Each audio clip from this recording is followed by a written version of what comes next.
Sumali ako noon sa isang youth camp ng aming GKK, kasama ang mga kapwa ko altar boy. Ang venue namin ay ang Monasterio de Santa Clara, isang lumang seminaryo kung saan nag-aaral ang mga gustong maging pari. Bago maggabi, may pari na nagkwento ng history ng seminaryo. Doon ko lang nalaman na taong 1962 pa pala ito itinayo.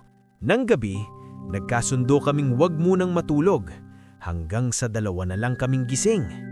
Hinintay namin ang 12:00 dahil may sabi-sabi na may paring putol ang ulo na naglalakad sa hallway. Eksaktong 12:00, may dumating na lalaki na nagro-roving. Pinagsabihan niya kaming matulog na, pero bigla siyang huminto at itinapat ang flashlight sa hallway. May nakita siyang paring nakaputi, walang ulo. Napasigaw kaming 2 at nagyakapan sa takot. Muntik na kaming umiyak.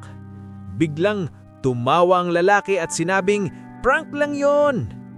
Kaya friendly reminder na hindi lahat ng takot ay dapat gawing biro, dahil may takot na tumatagal habang buhay.